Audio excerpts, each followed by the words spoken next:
Welcome to our channel world teacher news. జ్ఞాన ప్రసూనాహ.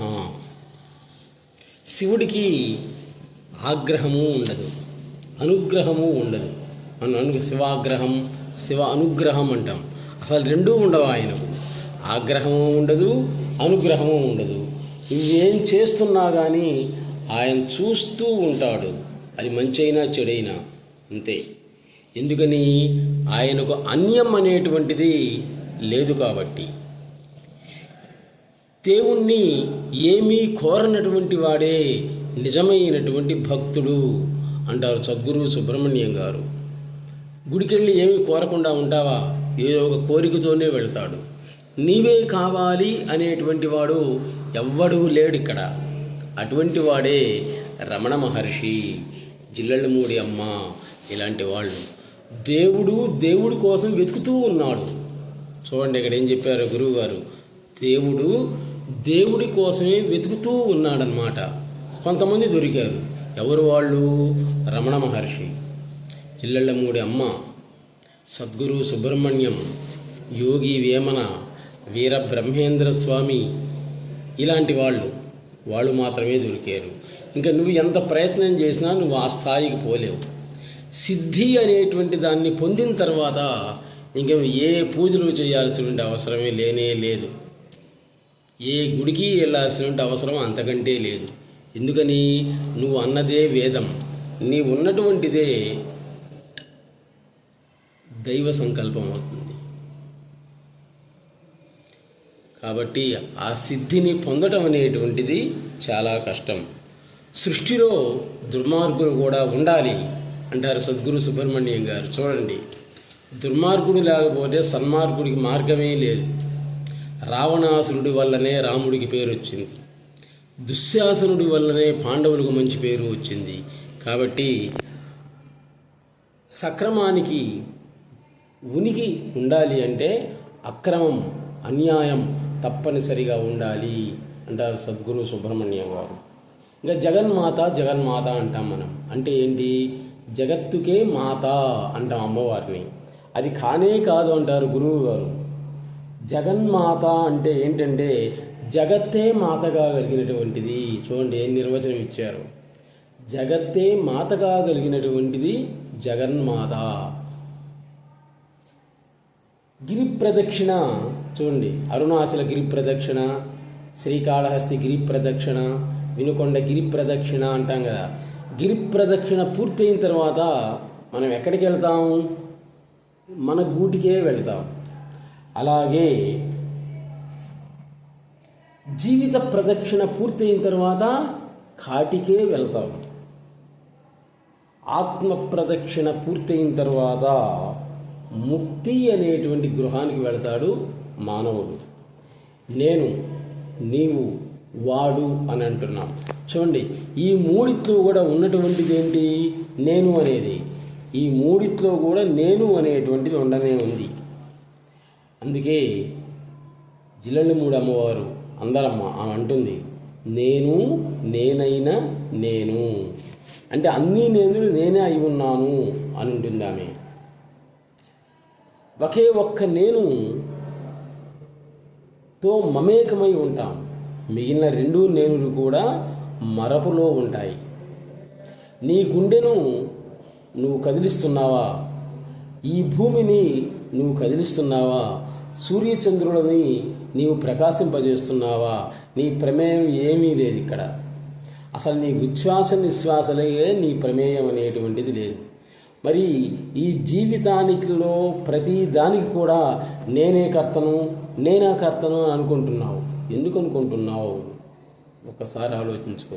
అసలు నువ్వు కర్తవు కానే కాదు. మహాన్ ఆత్మ యస్యా సహా మహాత్మ అంటారు సంస్కృతకారులు.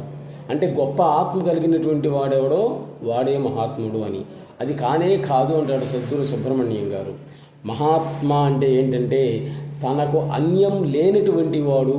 చూడండి, తనకు అన్యం లేనటువంటి వాడే మహాత్ముడు. అంటే అర్థం ఏంటి? అంతా తానే, మొత్తము తానే అయి ఉన్నటువంటి వాడు ఎవరైతే ఉంటాడో అతడే మహాత్ముడు అంటారు గురువుగారు. జీవితంలోని ఏ సమస్యకు కూడా ఆధ్యాత్మికం అనేటువంటిది పరిష్కారం అవుతుందా? కానే కాదు, పరిష్కార మార్గాన్ని చూపదు. అయితే ఆధ్యాత్మికం వల్ల మనకు ఉపయోగం ఏంటంటే సమస్యను సమస్యగా తెలియజేయకుండా చేసేటువంటి అనస్థీషియా, అదే ఆధ్యాత్మికం. అసలు సమస్య అనేటువంటిది భావమే నీకుండదన్నమాట.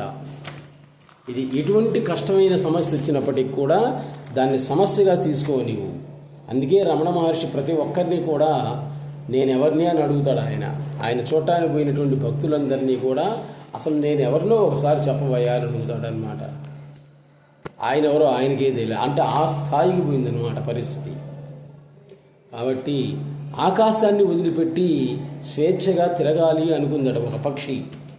అది అయ్యే పనేనా? అది ఉండగలదా ఆకాశాన్ని వదిలిపెట్టి? ఎందుకని? అది ఎక్కడికి పోయినా కానీ అది ఆకాశమే కాబట్టి. అలాగే ఆత్మను వదిలిపెట్టి ఏ జీవి కూడా లేనే లేదు. అసలు ఈ జగత్ అనేటువంటిదే శివలీల. ఆ ఆటలో గెలిచినా ఓడినా కానీ ఒక్కడే, ఆయనే ఆడుకుంటున్నాడు. గెలిచినా ఆయనే, ఓడినా ఆయనే. గర్భస్థ శిశువును ఏ శక్తి అయితే పోషిస్తుందో సర్వస్వాన్ని కూడా అదే శక్తి పోషిస్తూ ఉంది అనే భావం అనేటువంటి ఉన్నటువంటి వాడు నిశ్చింతగా ఉంటాడు. ఏ మయల అనేటువంటిది అతన్ని సోకదు, ఏ పాపాలు కూడా అతనిని అంటవు. దృష్టి యొక్క ప్రతిబింబమే దృశ్యం అనేటువంటిది అవుతుంది. ఉన్నది ఒకే ఒక్క వస్తువు, అది అనుభవంలోకి రాకపోతే ప్రపంచం అయింది. అదే అనుభవంలోకి వచ్చినట్లయితే దైవం అవుతుంది. సుఖ దుఃఖాల రెండింటినీ కూడా సమాన భావంతో చూడడం తత్వసారం. ఈ విధమైనటువంటి జ్ఞాన ప్రసూనాలు, ఆధ్యాత్మిక విషయాలని ఎన్నిటినో సద్గురు సుబ్రహ్మణ్యం గారు శ్రీకాళహస్తిలో వివరిస్తూ ఉన్నారు. ఒకసారి ఆయన దర్శించి తరించండి. అలాగే బాపట్ల దగ్గర ఉన్నటువంటి అందరి ఇల్లు జిల్లెళ్ళమూడి అంటే అందరి ఇల్లు, సర్వ ప్రపంచానికి కూడా ఇల్లు. అందరమ్మ జిల్లెళ్ళమూడి అమ్మ, అక్కడికి వెళ్ళి భోజనం చేసి రండి, చాలు మీ జన్మధన్యమైనట్లే. మానసిక శారీరక రోగాలన్నీ కూడా పోతాయి. మన ఛానల్కి పుల్లాపంతుల రామమూర్తి అనే దాన్ని తీసేసి వరల్డ్ టీచర్ న్యూస్ అని పెట్టాము. ఎందుకు పెట్టామంటే సద్గురు సుబ్రహ్మణ్యం గారి యొక్క ఆజ్ఞ, ఆయన చెప్పింది అనమాట. వరల్డ్ టీచర్ న్యూస్ అని పెట్టవయ్యా అని అన్నారనమాట. మొట్టమొదటి తీసుకోలే, అది ఇప్పుడు తీసుకుందనమాట. కాబట్టి గురువు గారి ఆజ్ఞ అనేటువంటిది ఫలించింది. అందరూ ఒకసారి సద్గురు సుబ్రహ్మణ్యం గారిని చూసి రండి, చాలు. వీలుంటే మీకున్న సమస్యలు చెప్పి పరిష్కార మార్గాన్ని తెలుసుకోండి. ప్లీజ్ మన వీడియోలన్నీ చూసి వినకొండ, ఆ దర్శి, నరసరావుపేట, విజయవాడలో, గుంటూరులో ఉన్నటువంటి వాళ్ళు కనీసం 400 మంది శ్రీకాళహస్తి గురువు గారిని చూసి వచ్చి నాకు ఫోన్ చేశారనమాట. చాలా ప్రశాంతంగా ఉంది సార్, మనస్సు ప్రశాంతంగా ఉంది అని. ముందు ఆయన దగ్గరికి పోతే మానసిక ప్రశాంతత అనేటువంటిది ఏర్పడుతుంది. ఒకసారి మనకి ఉన్నా కానీ మనశ్శాంతి అనేటువంటిది లేకపోతే అవన్నీ లేనట్లే. ఒకసారి వెళ్ళి సద్గురు సుబ్రహ్మణ్యం గారిని దర్శించి తరించండి. మన వీడియోలన్నీ కూడా మానసిక ప్రశాంతత సంబంధించినవే. ఎందుకంటే ఎల్కేజీ పిల్లవాడి నుంచి పీజీ చేసేవాడి వరకు మనశ్శాంతి లేదు. డబ్బు ఉంది, అందం ఉంది, మందం ఉంది, అన్నీ ఉన్నాయి, మనశ్శాంతి లేదు. అటువంటి వాళ్ళకి మానసిక ప్రశాంతతని ఇచ్చేటువంటివి కాబట్టి ఇవి ఉదయాన్నే 6:30 కానీ, సాయంత్రం కూడా అన్నం తిన్న తర్వాత నిద్రపోయేటప్పుడు, అంటే నిద్రపోయిన తర్వాత కాదు, టీవీలన్నీ కూడా కట్టేసి చూసి జ్ఞాన ప్రసూనాలను పొంది మనశ్శాంతిగా జీవించండి.